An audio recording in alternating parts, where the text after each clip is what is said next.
in my head, everything connects like instantaneously. Like, and I mean like it, so much happens. Like I'll process the internal, the relational, the local, social relationships, systemic issues, and generational. Like, and in my head, it's all happening at the same time. And so then I try to do videos, or I try to express this through like and document it. But the thing is like, it's never like the experience in my head and like in my body more so, not even in my head, because honestly it's way more in my body, and then I'm trying to make sense of it with my head in order to be able to communicate it. Because the thing is it's happening and I feel it in my body all at the same time. But then in order to actually be able to express it and be able to like say it in a way that like can like to communicate it with another person, right? The thing is I have to accept the fact that it's not gonna be the same as how it feels.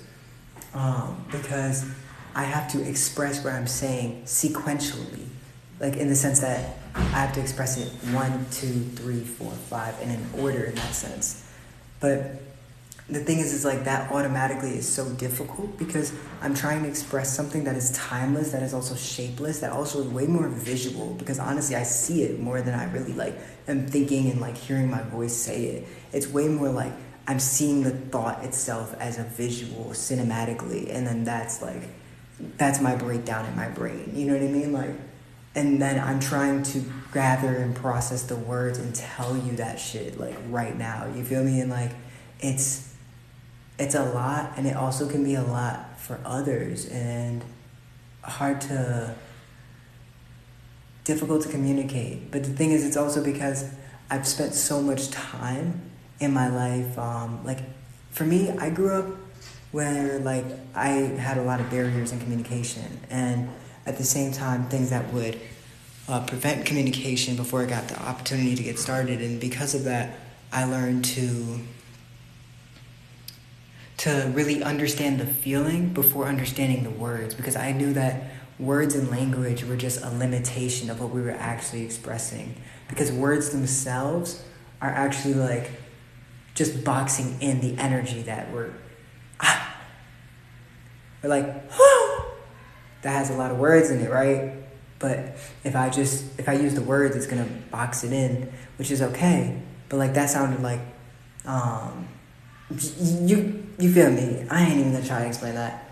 But that's why I appreciate art so much, because they say a picture can communicate 1,000 words, and it's really true. But that's also just the same for any kind of music. It's the same for whatever type of deal. You feel me? Because it can do that. And so usually what I do is I try to express that into music, or I do that into these videos, etc. But music is like the thing for me, heavy, like as far as like accepting in my body and being able to process fully, because it's hard to do that with people, for real. Like, I ain't gonna hold you, like, me and my wife, that motherfucker right there, we talked about mad shit through, but it's because, like, the understanding, you see what I'm saying? The feeling is that, and the combined feeling, and at the same time, I'd say that the person that I really did this the most with it through the course of my life was my mom, because we had a lot of language barriers, and we had a lot of like communication things that made it harder for us, you know, like given like she spoke more Amharic, I spoke more English, and like the thing was that the love was always clear, and we always knew that, and that's what made it so fucking frustrating. Not us or each other more than the situation itself at hand, because we didn't have the words to communicate and know how to meet each other. So like a lot of it was just understanding the feeling and trying to hold enough space for that feeling to be able to exist in the first place, but then at the same time to be able to even have an understanding. And that's why I say understanding is less of a logical thing, as far as a mental logic, where it's way more of a intuitive or like an emotional logic, you know. And that's why you can't fight feelings with facts, because facts and feelings can't be in the same conversation, because they don't belong together. You see what I'm saying? You have to address one and then the other, really, and make space for both. Because the thing is facts are relative, right? But then at the same time, facts can't even be addressed if the feelings are still in an active like state, like with your nervous system being activated, or like your sympathetic nervous system is like booming type shit, like, and instead of like regulating and parasympathetically, like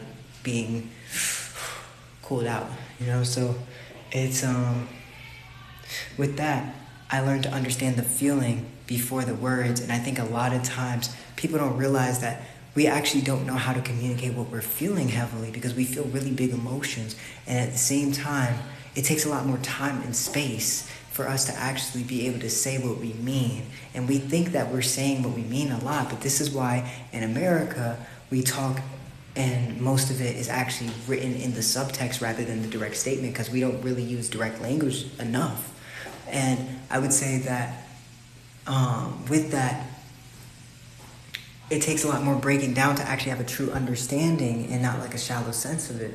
But it also comes to the person themselves that's expressing, being able to appreciate their gravity enough to understand that there is more to say or more to sit with before speaking. But then it also takes the person that's listening so much to also not assume that that's all that they're saying and to stay and remain curious and be reflective. And that's why I always say like 2 ears, 1 mouth, which to some people can come off dismissive, and that's never my intention, right? But at the same time, I gotta watch that because the impact may land. You see what I'm saying? And it might not sound that way depending on where you're at and how you're feeling. And at the end of the day, that is what matters, is how you feel, not what I think. You see what I'm saying? So it's just... But then the thing is like, I was born with the language to talk about I think, but with the understanding to talk about I feel. So I feel sounds like I think, but it's not actually I think, it's just I don't have the words to express I feel. You feel me what I'm saying? Like, language is a trap in itself that literally, it holds us back. Before, we didn't need language the way we use it now. And so now, in a sense, it's became cursive because we use language, but we don't have any understanding of what the language means. And meaning it's not the same no more. Bro, this is why I like music, because despite all of that, music can communicate the feeling. And then through that, with more time and space and understanding through listening, and in the moments you do have with it, you can actually grasp the core principles behind it, because it's not about what's being said on the surface, it's about reading between the lines. That's why I don't recommend a lot of books to people and whatnot all the time. I try to I will if people are interested, but I don't do it all the time because really, it's not about what the book is saying, it's about having a conversation. This is what I always interpreted reading as. Reading for me was less reading the pages, and it was always way more having a dialectic or a conversation with the author themselves, is what it felt like. So rather than actually reading the print, I was reading more so in between the lines, the parables, the truth and the principle that's behind the text I'm reading, in order to understand the psychology of that person who is writing this, to then be able to understand where this message is fully coming from. You see what I mean? And because of that, it created a different level of understanding, I would say, when I was reading than you would just like reading the text for what it is there. But it's because I had an understanding of subtext and the fact that what someone says is not always what they mean. So what does this really mean? Is it what I think it means? Or is there something else to poke and understand at?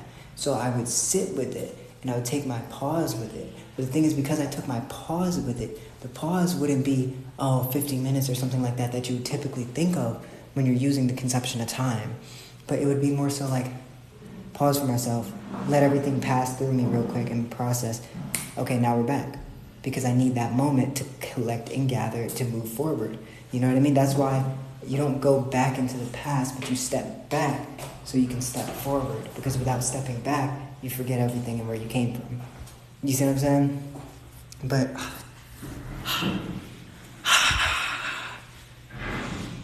I don't know how long this is because I'll be doing back camera, but I'll be having to check.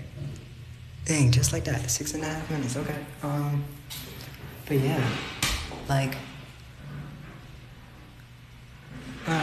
it is time and space are not really as real as we make it. They're constructs that this reality we're living in is kind of rolled through, but that's why Earth is a great school, because you have all the time and space for you to actually embody and to learn the wisdom and learn and build intelligence, right? But then to actually be able to embody that and then learn how to embody that moment by moment.